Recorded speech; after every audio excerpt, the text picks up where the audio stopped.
really close together. Okay? Yeah, we're all gonna move in tight, get in tight. Yeah.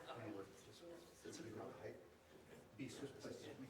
Yeah, So you can have the height a little bit. that's good. That's good, all right. Mike's beautiful. Daryl, are we good? We're good. All right. My name is Jeff Anderson, and I am one of the lawyers that has the privilege to stand with some courageous survivors and colleagues today. And we're standing together here today because our firm, on behalf of two survivors, have filed cases against Catholic dioceses and institutions that have allowed offenders to be at large and violate children.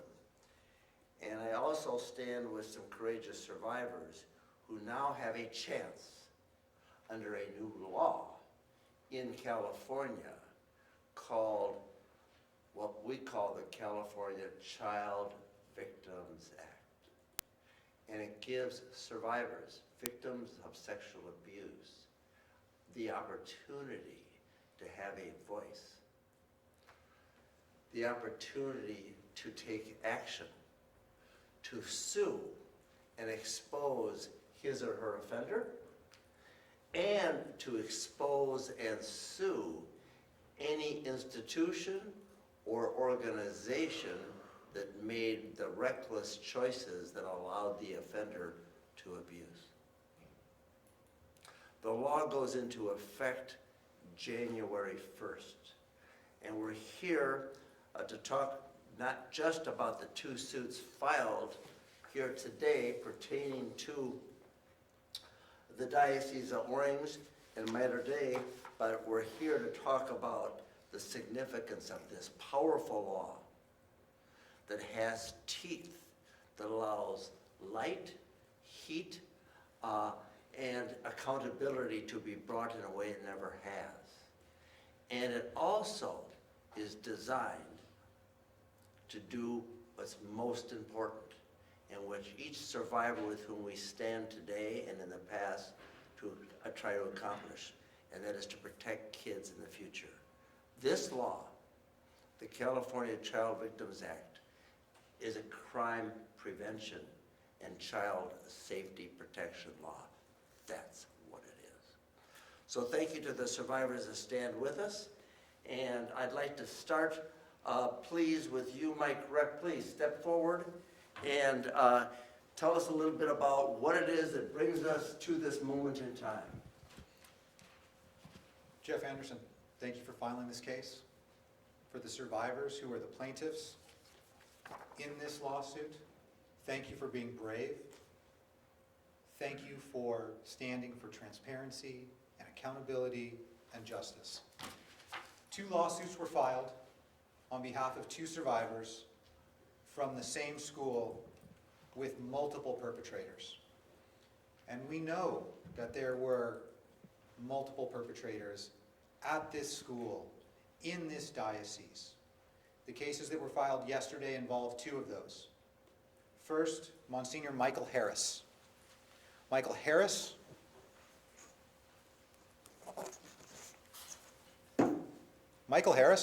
was the principal of Mater Dei High School. Michael Harris was the principal of Santa Margarita High School. Michael Harris was a perpetrator. The second lawsuit that was filed today involves Bernie Balsas. Bernie Balsas was a counselor at the same school, at times working with Father Harris and other perpetrators. Mr. Balsas was a perpetrator and is a perpetrator.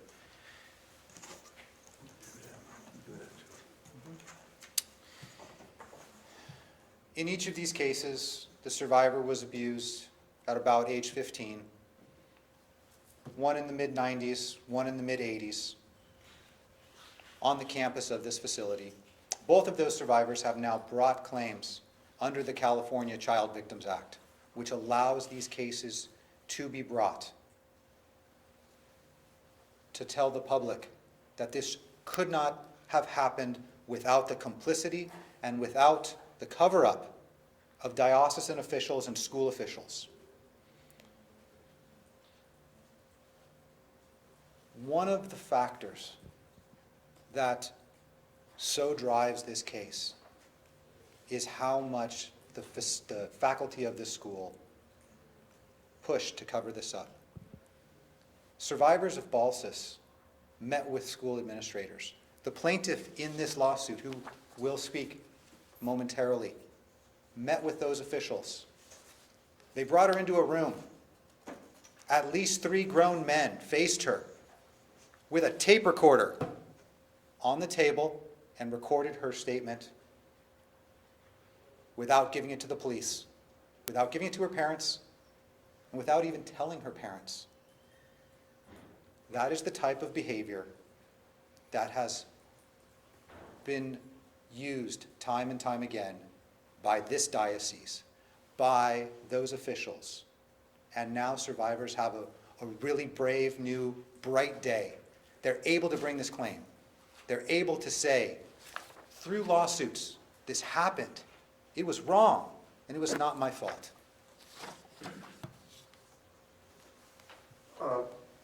Joelle Casteix, please step forward. And you are an alum of this school, and tell us about this school and what you know to be and the significance as a survivor and as an advocate now of this new law, and how and why these suits that are brought today under it become so important as the beginning of a new day and a new way of child protection. My name is Joelle Casteix, and I graduated from Mater Dei High School in 1988. I was sexually molested there by Thomas Hodgman, one of the perpetrators on the board. I was molested over a 2-year period where he gave me a sexually transmitted disease and got me pregnant. But the real tragedy was that school officials knew about the abuse.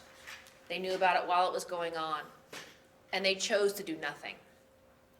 In 2003, I came forward and was able to file suit under the first Child Victims Act in California.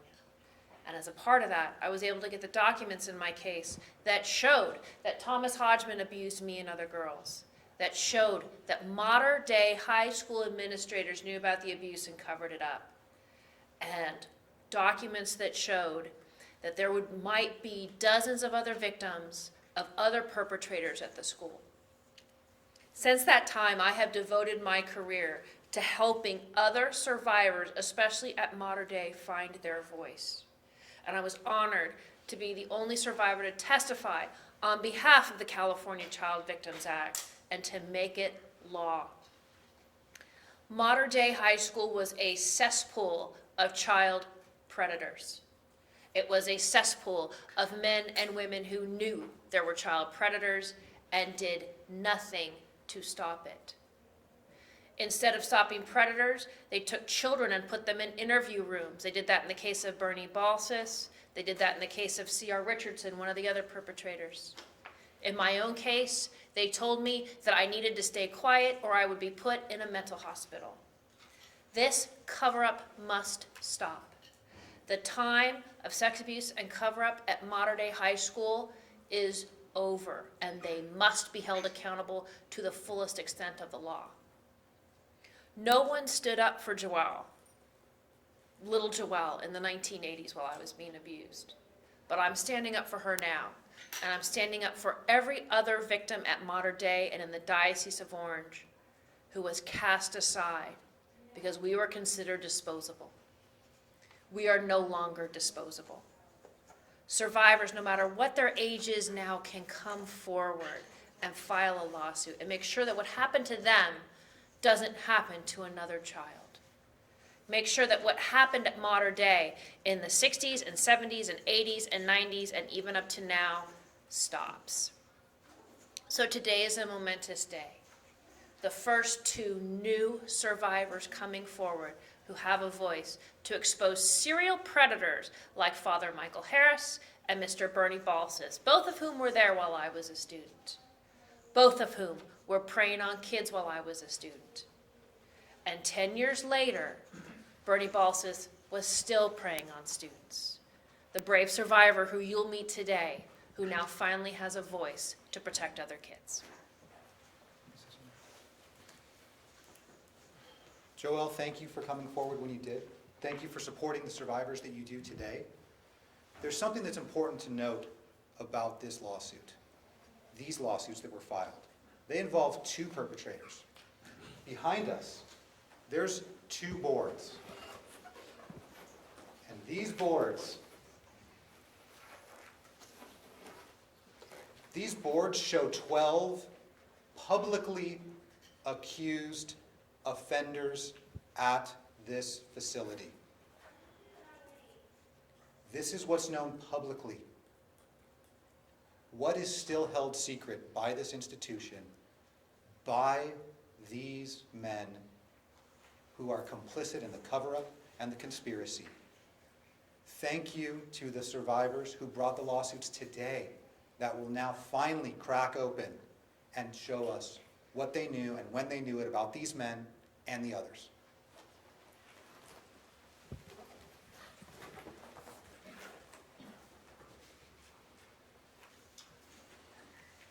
One of the survivors and the plaintiffs who brought this lawsuit today stands with us. In the lawsuit, she's identified as Jane Doe, OG, but she's 1004. But she stands with us today because she has a voice, and she has a face, and she has a story that needs to be told. And she stands with us today because she, more than anything else, like all the survivors with whom we work, want to make sure that something is done today that protects kids tomorrow. And so, Nicole, Bonilla, please step forward and introduce yourself to us, and then tell us why it is you chose to take this courageous action today to bring this lawsuit against not only the institution that allowed it to happen, but the offender that violated you as a child and at this age. Okay.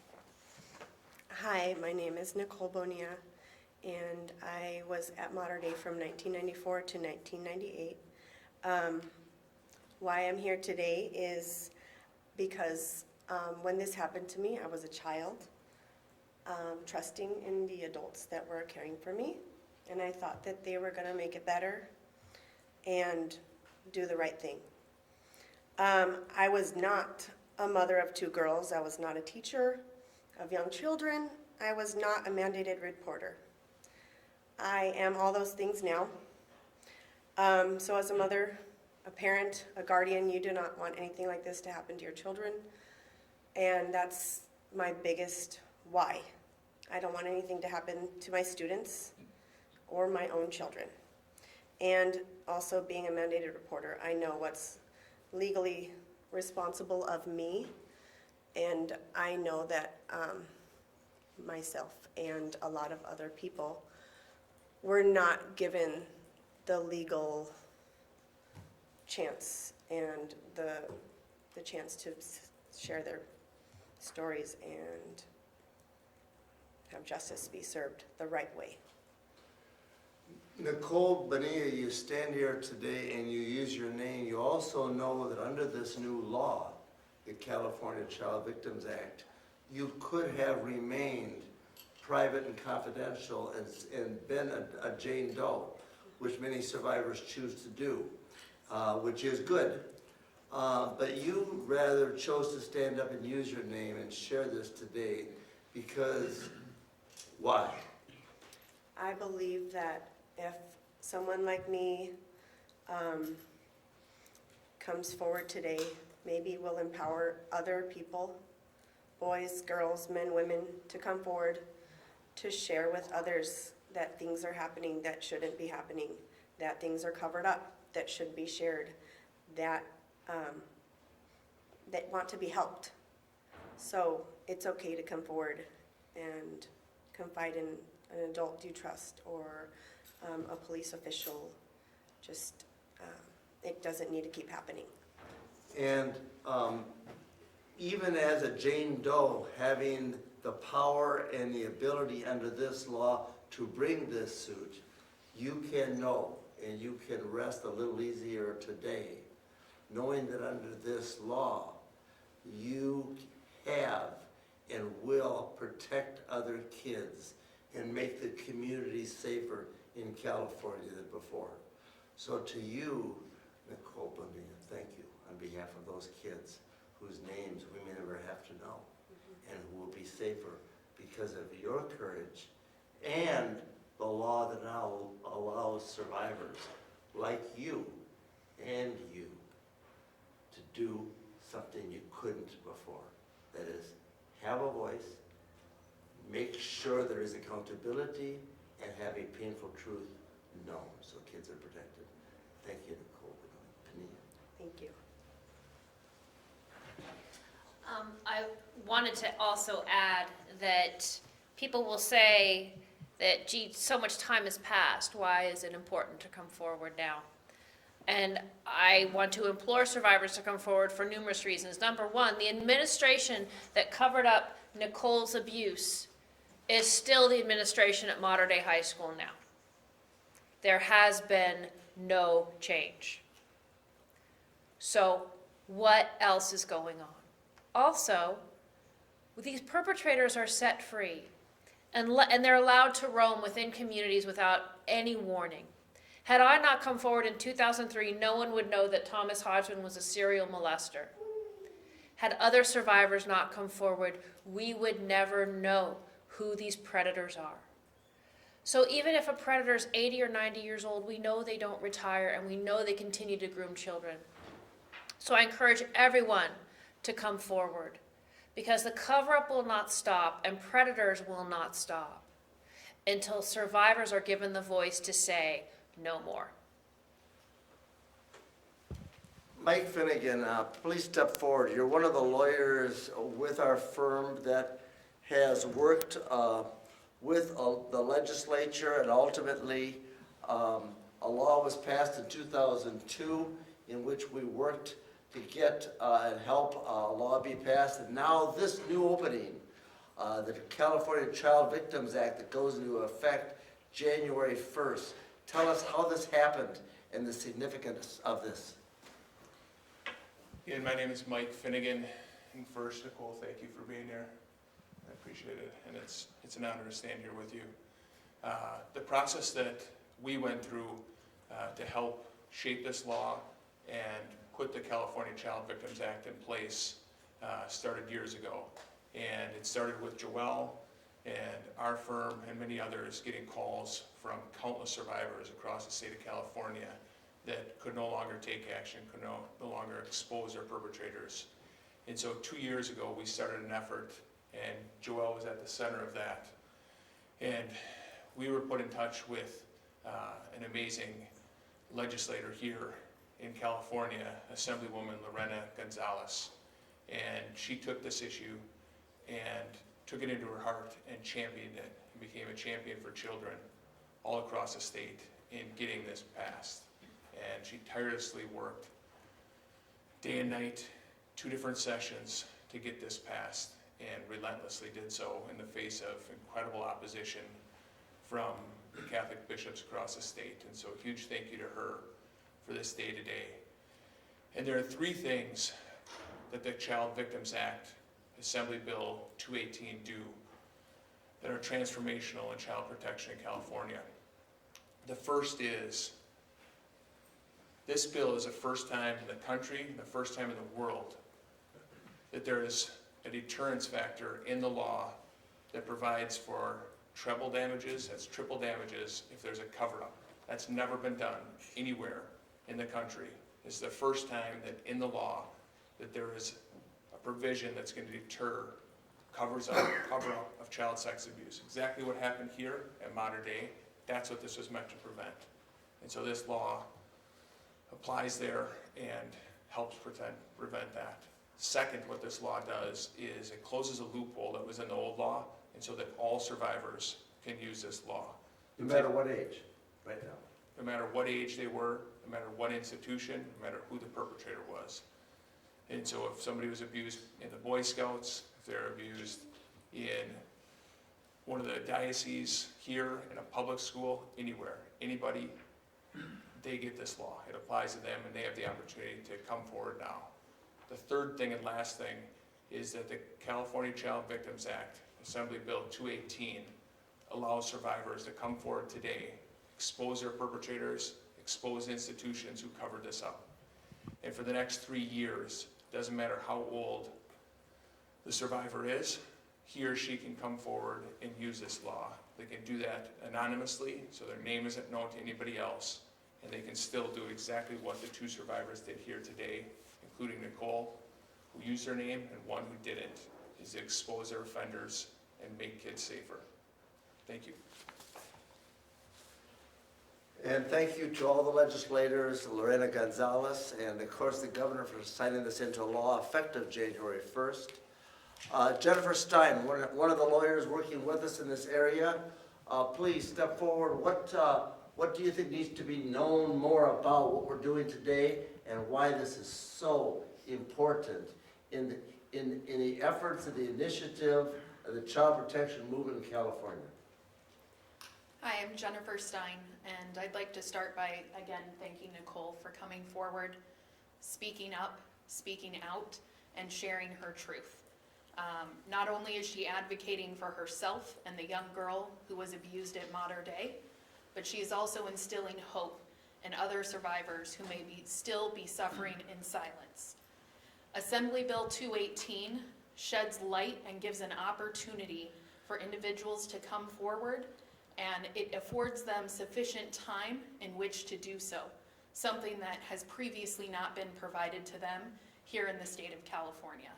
It's truly a remarkable day, and Nicole, I can't thank you enough for speaking up for others and giving other people hope so that they can seek justice and accountability, not only for themselves and the dark situations that they found themselves in and that they suffered through, but also for the kids in the future who we will never know and will never have to come forward and share the truth that you have today. So thank you. In 2002, California passed a 1-year window law that allowed survivors to come forward and bring legal actions such as this. And as a result, our firm and others worked with hundreds of survivors across the state. And a lot came of that. But what also is heartbreaking about it is it closed. And as a result, there are hundreds, if not thousands and thousands of survivors whose voice and truth was never known or heard. And in the Latina community particularly, this is something that was not a community that was reached at all. So it is time for all survivors of all kinds, from all demographics, to come forward. But Beatriz Mendoza, you are a survivor advocate, a Spanish speaker, and please speak to the communities, the Latina communities that need to know now is the time, and the law can protect you so that you can protect others. Muy buenas tardes, mi nombre es Beatriz Mendoza. Estamos aquí porque es un día muy importante. Primeramente le damos gracias a Nicole por estar aquí compartiendo su historia. Ella, como ustedes saben, fue víctima de abuso sexual infantil. Y gracias a la asambleísta Lorena González, gracias a ella estamos aquí hoy para decirle al público que esta ley fue firmada por el gobernador, ya va a tomar efecto en enero, y es muy importante que los sobrevivientes de abuso sexual infantil sepan que tienen 3 años para meter una demanda en contra de su abusador y en contra de las instituciones como la que vemos aquí, diócesis, que encubrieron el crimen del director de la escuela que mencionamos. Entonces, por primera vez hay 3 años. No importa la edad de la víctima. Puede tener 20, 40, 60 años, no importa la edad. Puede meter demanda, tienen 3 años. Y puede meter demanda en contra de la institución que encubrieron el crimen del abuso sexual.